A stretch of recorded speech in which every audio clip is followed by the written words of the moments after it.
이스라엘이여, 너는 행복한 사람이로다. 아멘. 오늘은 누가복음 15장 11절에서 24절의 말씀을 통해서 좋으신 아버지에 대해서 생각해 보고자 합니다. 한 아버지에게 두 아들이 있었습니다. 맏아들과 둘째 아들이 아버지와 더불어 함께 이렇게 살았어요. 여기 아버지 집이 노란색으로 되어 있는 것은요, 아버지 집이 천국이다 라는 그런 의미로 노란색입니다. 그런데 이 천국에 살면서 맏아들과 둘째 아들이 노란색, 즉 천국으로 살아야만이 제대로 사는 건데, 두 아들은 지금 자기 의들이 있었어요. 아버지, 즉 하나님의 의를 받아들이지 못하고 사는 거예요.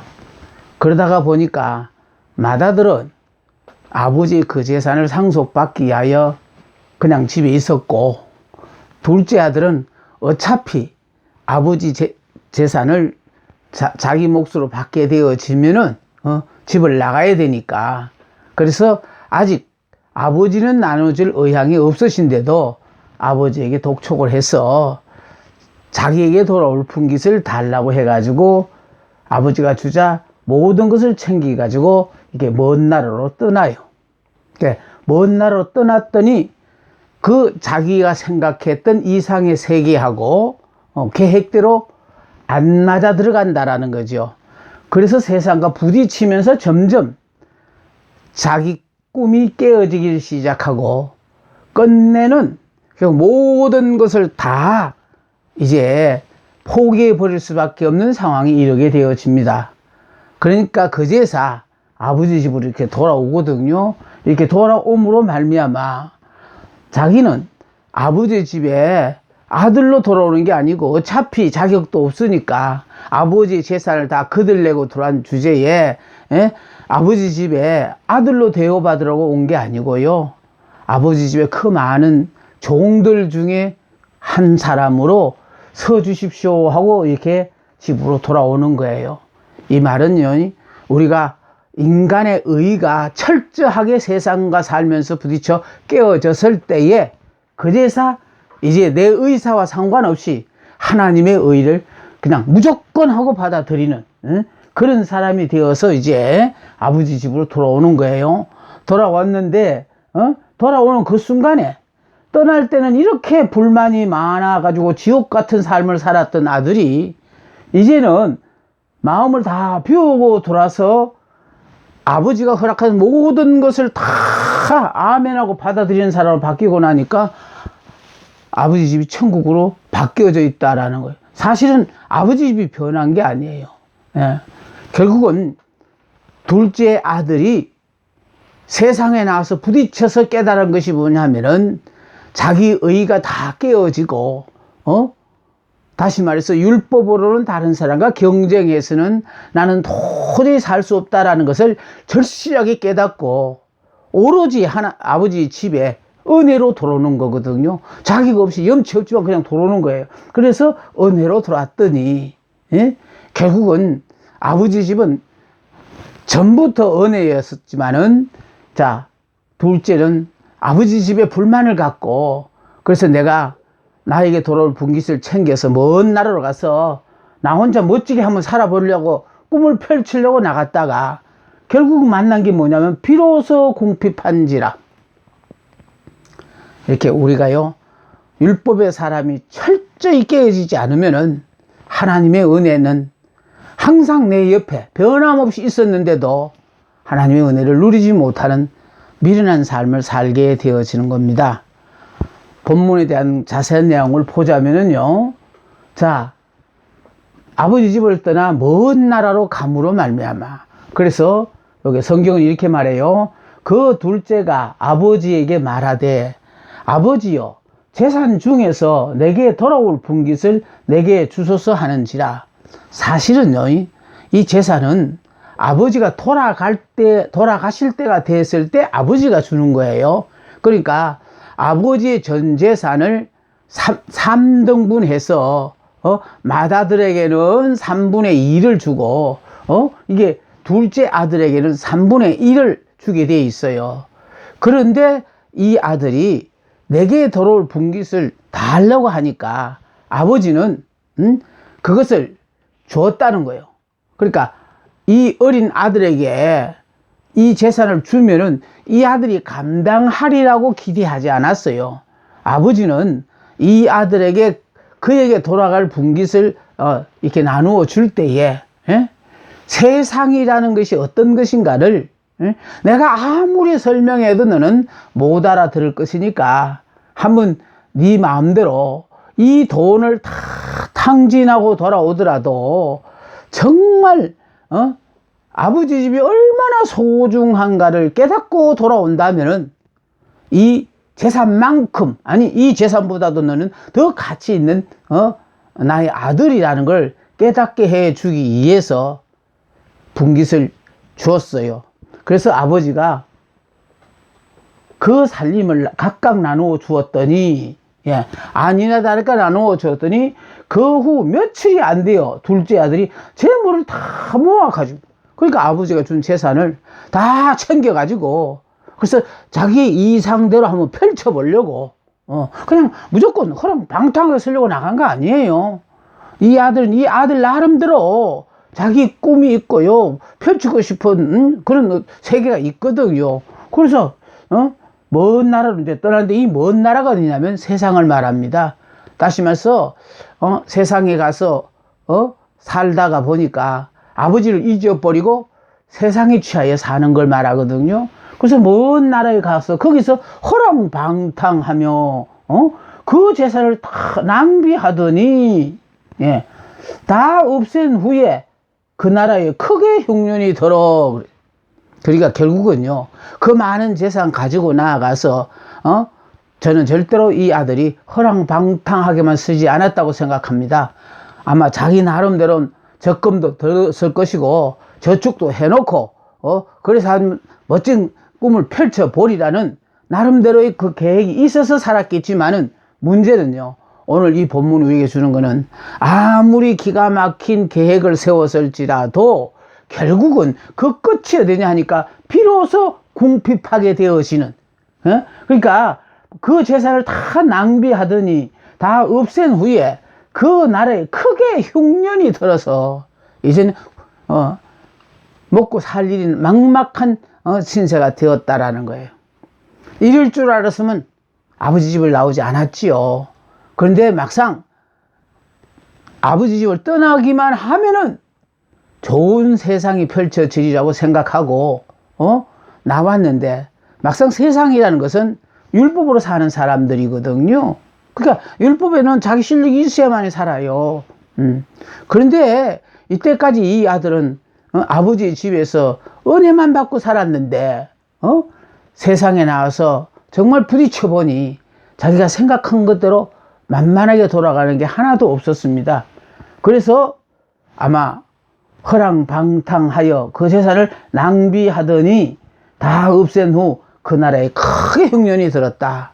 결국은 이 아들이요, 하나님의 특별한 사랑과 고임을 받는 아들이니까, 그래서 이렇게 아마 비로소 궁핍하게 될 정도로 위기까지 하나님은 몰아붙였다. 저는 그렇게 생각합니다. 역량이 다른 사람보다 모자라서 이와 같은 결과가 왔다, 운이 없어서 이와 같은 결과가 왔다, 저는 그렇게 설명하고 싶지는 않습니다. 분명히 그가 할 수 있는 최대의 역량을 발휘했고 남들보다 더 빨리 무언가를 대처했으려고 생각합니다만, 그러나 하나님께서 그에게 주신 것은 완전히 비로소 궁핍할 수밖에 없는, 그것이 바로 하나님이 하나님의 은혜를 떠나간 사람들 앞에 주어지는 종점이 바로 거기에요. 그래서 그가 먼 나라로 간 사람들 중에는 보면요, 물론 성공하여 출세하는 사람이 있는가 하면은 또 성공하다가 실패하는 사람도 있어요. 그런가 하면 먼 나라 가서 계속 실패만 하는 사람도 있습니다. 그럼 우리는 여기서요, 어떤 사람이 좋을 것 같아요? 아마 여러분 나름대로는 성공하여 출세하는 사람이 부러울 수도 있어요. 근데 문제는요, 하나님의 은혜를 떠나간 이 사람은 하나님께서 그의 인생의 운명을 좌우하고 계시다 보니까 계속하여 실패만 하는 사람이 되게 만들어요. 왜? 너는 하나님을 떠나서는 안 된다. 왜? 너는 하나님의 사랑과 고임의 대상인 하나님이 특별히 너에 대해서는 관심을 갖고 있는, 너는 행복한 사람이다. 너는 하나님 안에서 행복하게 살아야 되는데 이걸 못 깨닫고 나가지고 하니까 결국은 계속하여 실패만 거듭하도록 그런 일이 있게 하셨다는 거예요. 그러므로 말미암아 비로소 궁핍한지라. 그러니까 세상에 나가서 무슨 일을 하다 어떻게 실패해가지고 거지가 됐다, 이런 거 다 우리가 알 필요가 없어요. 우리가 분명히 알아야 되는 것은 내가 하나님의 아버지의 그 은혜를 버리고 정말 세상으로 나가면, 세상이라는 것은 율법으로 사는 곳이다. 이건 실력 있는 사람만이 살아남는 곳이거든요. 그런데 어차피 나는 다른 사람과 경쟁에서는 이길 수 없는 여러 가지 불리한 여건을 가진 사람이라면 정말 나가지 말아야 됩니다. 그런데 다 자격을 갖추었더라도 하나님의 계획 가운데 철저하게 은혜로 살아야 될 사람에게는요, 그렇게 하면 틀림없이 성공할 수밖에 없는 상황인데도 실패하도록 하나님이 만드신다는 것을 여러분 아셔야 돼요. 비로소 궁핍하게 되어졌고, 이러다가 보니까 사랑만 받았던 아들이 이제 종살이를 하게 되어진다는 거예요. 안 죽고 살자니까 종살이라도 해야 되는 겁니다. 그래서 가서 그 나라 백성 중 한 사람에게 붙어 사니 그가 그를 들로 보내어 돼지를 치게 하였는데, 보세요. 사랑받는 아들이 이렇게 돼지 치는 사람으로 바뀌어 버렸습니다. 그가 그를 들로 보내어 돼지를 치게 하였는데 그가 돼지 먹는 지음 열매로 배를 채우고자 하되 주는 자가 없는지라. 이제 먹을 것이 없었어요. 돼지가 먹는 지음 열매로 그걸 먹으려고 하는데 그것도 주는 사람이 없다라는 거예요. 이에 스스로 돌이켜 이르러 내 아버지 집에는 양식이 풍족한 품꾼이 얼마나 많은가. 나는 여기에서 줄여 죽는구나. 아마 이 순간이 오기 전까지요, 이 둘째 아들은 자기가 젊었기 때문에 죽음하고는 전혀 상관없는 사람이라고 생각하고 살았을 겁니다. 그런데 현실은 녹록지가 않아 가지고 정말 사랑받는 아들이 하루아침에 종살이라는 신세가 되었고, 그것도 흉년을 만나서 먹을 것이 없어서 돼지들이 먹는 지음 열매를 먹고 싶어도 그것도 주는 자가 없어서 굶주리는 그런 상황에 왔다라는 거예요. 그러니까 그 상황에 오니까 그제서 내 아버지에게는 양식이 풍족한 품꾼이 얼마나 많은가. 이렇게 굶어 죽을 위기에 올 줄 알았다면 내 아버지 집을 안 나오는 건데 왜 나와가지고 이러니까 굶어 죽게 되었느냐, 그걸 좀 후회하는 거거든요. 나는 여기서 주로 죽는구나. 사랑받던 아들이 종이 됨으로 말미암아 이제 그가 제일 먼저 발견한 것은요, 죽음의 실존을 발견하게 되었다는 거예요. 나는 늙어야 죽고 병들어야 죽는 줄만 알았지, 젊은 내가, 꿈 큰 내가 죽기는 왜 죽어 하고 죽음하고는 상관없다고 생각했는데 먼 나라 간 결과가 나는 여기서 줄여 죽는구나 하는 사실을 깨달았다는 거예요. 그제서 아버지를 생각하며 아버지 집을 그리워하게 되어졌대요. 그래서요, 실패가 없는 사람은 성공을 모릅니다. 율법으로 살다가 아직도 율법으로는 다른 사람 앞에 절대로 뒤지지 않고 살 수 있는 사람은 하나님의 은혜를 누리지 못해요. 그런데 내 의사와 상관없이 정말 치열한 경쟁 사회에서 나 같은 존재는 살아남을 수가 없구나라는 것을 깨달았다면은 은혜로 살기 위해서 오로지 하나님만을 의지하는 삶을 살아야 되죠. 아버지를 생각하며 아버지 집을 그리워하게 되어졌습니다. 그 다음에 아들이 내가 일어나 아버지께로 가서 이르기를 아버지 내가 하늘과 아버지께 죄를 지었사오니. 저는 이 말씀이 굉장히 큰 의미가 있어요. 이 아들은요 이렇게 여기 앉아서 이렇게 굶어 죽는 것보다는 염치 없지만 아버지께로 갔어. 그래서 아버지 집에 품꾼으로 내가 사는 것이 죽지 않는 거다라고 생각하고, 자, 아버지 집으로 가려고 할 때에 그때 이 아들이 생각한 것이요. 내가 하늘과 아버지께 죄를 지었대요. 그럼 하늘은 하나님을 말씀하시는 거거든요. 그러니까 하나님께서 내게 이토록 좋은 아버지를 주셨는데도 내가 그 아버지가 못마땅하다고 너무 고리타분하고 그렇게 옛날 사람은 그렇게 살아도 어떻게 현대는 어떻게 그렇게 살아야 하고 불평하던 그런 아들이 이제사 결국은 하늘에게 지금 죄를 지었다라는 것은 이렇게 기가 막히게 좋은 아버지를 주셨는데 그 아버지를 불평하고 원망해, 그것이 바로 우리가 하나님께 대한 불평과 원망이 되어진다는 거예요. 그래서 하늘과, 그러니까 하나님께 죄를 짓는 거래요.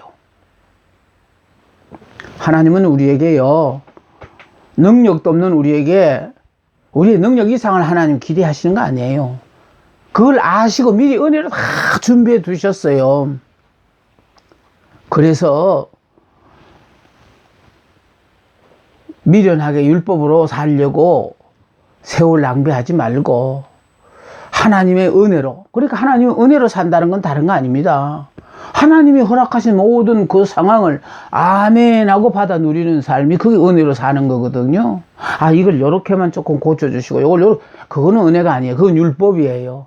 예. 그래서 우리가요 이미 나는 죽고 예수로 사는 사람들은요 좋으신 우리 하나님이 나의 머리인데 그분이 내게 허락하신 모든 상황은 다 지금 현재 나로서는 이해가 안 되지만 하나님으로는 다 이유가 있어서 그와 같은 상황을 허락하셨다고 깨닫고 무조건 아멘하고 우리는 받아들여야 돼요.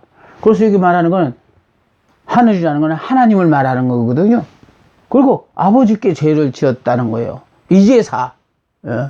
글쎄요 우리는 하나님은 좋으신 아버지를 나에게 허락하셨는데 내 마음에 안 든다고 우리가 그 아버지를 원망하고 불평한다는 것은 하나님께 대한 불평과 원망이 되어지는 거예요. 죄를 지어 사오니 이제 가서 아들 노릇은 할 수도 없고 못해도 조사오니 다만 아버지 집에서 다시 살고 싶다. 네, 바로 이겁니다. 아들 노릇은 할 수도 없고 못해도 조사오니 다만 아버지 집에서 다시 살고 싶다는 생각을 하게 된 거예요. 이게 바로 뭐냐면 이제사 나는 죄인입니다 라는 걸 깨달았어요.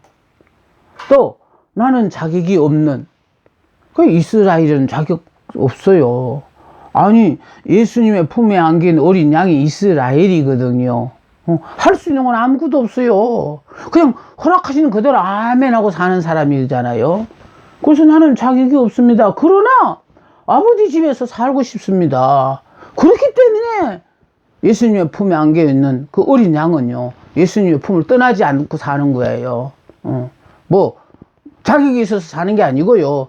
나는 부족한 이스라엘이니까 하나님의 은혜가 없으면 한순간을 살아갈 수 없으니까 그래서 예수님의 품 그 자체에 자신을 다 맡기고 그래서 사는, 이것이 아버지 집에 살고 싶습니다. 이것이 바로 회개라는 겁니다. 이게 회개예요. 그런데 자 아들은 생각만 하고 있는 게 아니고요 마음의 결단을 행동으로 옮겼다라는 거예요. 그러니까 생각만 하지 마시고 이제 행동으로 옮겨야 돼요. 아버지께서 용서해 주실 것을 믿고 집으로 돌아왔다라는 거예요. 행동으로 옮기는데 아버지가 틀림없이 용서해 준다 보장을 받고 돌아오는 게 아니에요. 용서해 줄 줄로 믿고 돌아오는 거, 이게 참으로 중요합니다. 이 아들이 집으로 돌아오기만을 기다리고 있는 아버지를 통해서 우리는 하나님의 마음을 이제 읽을 수가 있어요. 그러니까 한 짓을 보면 집에 오자마자 혼쭐이 나서 다시 쫓아내야 될 아들인데도 불구하고 이 아들이 집으로 돌아오기만을 기다리고 있는 아버지를 통해서 우리는 하나님께서 내가 미련하였어 이렇게 나를 위하여 은혜를 준비해 두셨는데도 율법으로 살고 있는 그 사람들을 애타게 기다리는 하나님의 마음을 우리는 알아야 합니다. 아버지는요, 먼저 그 아버지의 마음에 사랑이 있었어요. 그러니까 사랑, 용서, 치유, 이 사랑은요, 아들의 미래를 위하여 그의 모든 것을 주셨어요. 집 나가기 전에 이 아들이 먼 나라로 가서 허랑방탕하게 이 모든 재물을 다 없이 할 것이라는 것을 아버지가 모르고 주신 게 아니라는 거예요. 아버지의 사랑이 내 아들의 미래를 위하여 주셨다라는 거예요. 틀림없이 이렇게 허랑방탕하게 다 탕진하고 빈털터리가 되어서 돌아옴으로 말미암아 결국은 십자가의 죽음이 있어야만이 그 다음에 부활이 있거든요. 그러니까 하나님은 우리에게 성공하기를 기대하지 않아요. 우리 나름대로 막 역량을 발휘해가 성공을 하면은 성공한 그것 때문에 끝내 하나님의 은혜를 우리는 입지를 못하는 경우가 많아요. 그래서 하나님은요, 당신이 사랑하는 자녀들에게는 성공할 수밖에 없는 요건을 다 허락하시는데 그 실패로 끝나게 만드십니다. 왜냐하면은 나로서는 더 이상 할 수 없다라는 한계를 깨닫고 전적으로 하나님의 은혜만을 의지하도록 만들기 위해서, 그래서 하나님은요 실패도 우리에게 있게 하시거든요. 그래서 지금 아버지는 사랑이 이 아들의 미래를 위하여요. 이 실패를 통하여 아들은 이제 앞으로 미래가 아주 그냥 멋진 미래가 펼쳐진다라는 거예요. 그런가 하면은요, 이제 아버지는 용서하셨어요. 그러니까 용서를 하셨는데 아들의 현재를 위하여 사랑으로 대해 주셨다라는, 현재 거지가 돼가지고 돌아온 이 아들의 현재를 위하여 용서를 해 주신다는 거예요. 그런가 하면 용서만 해 주지 않아요. 치유를 해야만 그 상처가 없어져요. 그래서 치유를 해 주시는데, 치유가 뭐냐면 아들의 과거를 위하여 은혜를 베풀어 주셨다라는 거예요. 그러니까 힘들고 어려운 그 삶을 통하여 이 상처받은 그 과거, 그거를 치유해 주고 계신다라는 거예요. 하나님은 우리에게요, 사랑하시고, 구약 성경은 사랑을 나타내시고요, 사복음은요 용서를 나타내시고요, 치유는 성령의 오심으로 말미암아 우리의 상처난 이 모든 마음을 다 치유해 주시는 겁니다. 사랑은요, 아버지는 재산보다 아들이 더 소중했습니다. 아들이 요구하는 분깃을 미리 그래서 주셨다라는 거예요. 몰라서 주신 거 아니에요. 단순히 자기 아들을 교육시키기 위하여. 그러니까 교육으로 시키면 교육부가 들어가잖아요. 이 재산 다 날려도 좋다는 거예요.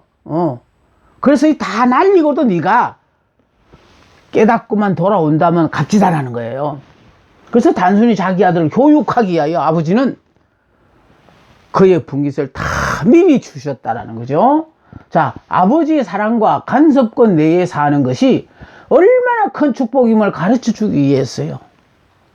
비록 아들이 생각하기는 아버지의 잔소리라고 생각하고 사는 모든 것들이 구식이라고 생각하고 아버지에 대한 불만을 가지고 있었지만은, 그러나 아버지는요, 아버지의 사랑과 간섭권 내에 사는 이것이 얼마나 기가 막힌 축복임을 아들에게 가르쳐 주기 위해서라는 거예요.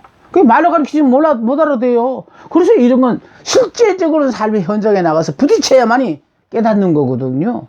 그냥 아들의 미래를 위해서 내가 보낸 거예요. 뿐만 아니라요, 돈의 필요성과 의미, 귀중함을 가르쳐, 이게 굉장히 중요한 거예요. 무슨 말인가 하면, 이 아들은요, 아버지의 그 재산 가지고 쓸 줄만 알았지, 이 돈을 버는 게 얼마나 힘든다는 것 뿐만 아니라 돈의 의미, 또 돈의 귀중함을 이걸 가르쳐 주기 위해서. 예, 그러니까 지가 애쓰고 수고하여 얻은 것이 아닐 때는요, 그게 얼마나 귀한 줄을 몰라요.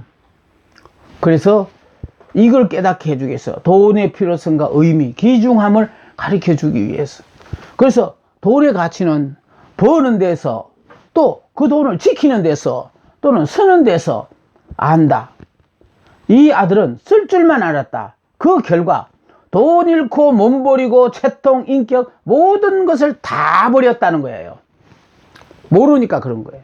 그래서 세상의 유혹은 나를 망하게 하는 거예요. 그래서 아버지는 이런 것들을 미리 체험함으로 말미암아 이제 하나님이 내게 허락하신 모든 것들은 다 좋은 거다, 이걸 깨닫게 하기 위하여 아버지의 사랑은 이렇게 그 의미가 굉장히 깊습니다. 이제 용수는요, 아버지는 이 아들을 기다리고 계셨대요. 집을 나간 그 아들은 아버지의 기억 속에서 지어지지 아니했습니다. 돌아오기 때문에 용서한 것이 아니고 아버지는 그 집을 떠나는 그날부터 용서하고 기다리셨다는 거예요. 이 아들이 나가서 결국 종점이 어디냐 하니까 거지가 되어가지고 돌아올 것이라는 걸 아버지는 미리 알고 기다리고 계셨다라는 거예요. 뿐만 아니라 멀리서 면목이 없어서 힘없이 투덜투덜 그런 그 아들을 불쌍히 여겼대요. 아들은 죄책감으로 천천히 걸어왔으나 아버지는 척은히 여겨 달려갔다. 젊은 놈은 천천히 발걸음이 천근만근해가 걸어오는데 늙은 아버지는 숨이 턱에 차도록 달려갔다잖아요. 뿐만 아니라 한마디의 말씀도 없었어요. 그리고 아들의 목을 끌어안고 입을 맞추며 감격할 뿐이라는 겁니다. 이게 바로 복음이에요. 돌아만 오라는 거예요. 돌아오면서 네가 특히요, 이 기가 막힌 일이 바로 무엇이냐 하면은, 이 아들이 돌아왔다고 아버지가 잔치를 벌리고 그러시잖아요. 이제 곧 나오니까요. 치유를 보겠습니다. 이제 아들의 과거를 기억도 아니하신다는 사실을 나타내기 위해서 아버지는 행동으로 보여주셨어요. 제일 좋은 옷을 내어다가 입히고 손에 가락지를 끼우고 발에 신을 신기라. 살찐 송아지를 끌어다가 잡아라. 우리가 먹고 즐기자. 문제는요, 이 아들이 아버지가 이렇게 환영을 해주는데 최소한 아버지 앞에 한마디 무슨 말을 해야 돼요. 아버지, 내가 잘못했습니다. 다시는 이런 잘못된 짓을 하지 않겠습니다 하고 말 한마디라도 해야만이 뭔가 무거운 짐을 내려놓겠는데, 아버지는요, 이 아들이 이런 말을 할까봐 이런 말을 할 기회를 주지 아니하신다는 거예요. 그러면서 잔치를 벌려서 막 너무너무 좋아하니까, 그래서 이 둘째 아들 입장에서는요, 그럼 염치 없이, 그러니까 지영군 죄밖에 없는데 죄진 내가 돌아와서 잘못했습니다고 내 죄를 시인할 수 있는 그 말 한마디도 할 기회를 아버지는 안 주신다는 거예요. 너는 돌아온 그것 자체로 아버지는 만족하신다는 거예요. 그래서 복음이라는 건요, 은혜라는 것은요, 그냥 나는 뭔가 모르게 말 한마디라도 잘못했습니다 라고 사과를 해야만이 이 마음의 무거운 짐을 내려놓겠는데, 아버지는 그런 말을 할 기회를 의도적으로 주지 않고 막 살찌는 송아지를 끌어다가 잡아서 그냥 잔치를 벌려서 먹고 즐기는 애요. 그러니까 먹고 너무너무 아버지가 기뻐하는 저 아버지의 마음에 혹시나 그 분위기를 깰까 싶어가지고 염치 없지만요 그 자리에 앉아가지고 그냥 그 여흥을 함께 즐기고 있는 이 아들의 모습이 이게 바로 우리 은혜로 사는 사람들의 삶입니다. 잘못했으니 당연히 아버지 잘못했습니다 라는 말 한마디를 해야 되겠는데 아버지는 이 아들의 입에서 그 말 나올까봐 그 말도 못 나오게끔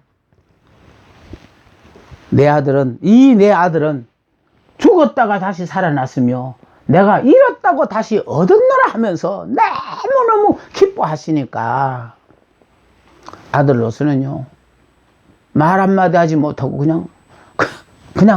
그냥 누리고 있는 거 이게 은혜예요. 하나님은 우리를요 힘들고 어려운 이 세상에서 돌아오기만을 기다리고 계시거든요. 어떤 분들은요 그래도 돌아가더라도 최소한 어느 정도는 내가 회복을 해서 돌아가야지 하면 차일피일 미루면서 아직도 율법으로 사는 사람이 많고요. 은혜라는 것은요 자기 한계를 깨닫고 이제 깨닫고 알았으니까 즉시 아버지 집으로 돌아오기만 하면은 돌아온 그 자체로서 아버지는 기뻐하시거든요. 이 내 아들은 죽었다가 다시 살아났으며 내가 잃었다가 다시 얻었노라. 이게요 아버지의 사랑이고 이게 하나님의 사랑이에요. 하나님은 우리에게 이런 은혜로 살기를 원하십니다. 힘들고 어려운 이 세상에서 주님의 은혜로 말미암아 날마다 행복한 나날을 사시기를 주님의 이름으로 부탁합니다. 감사합니다.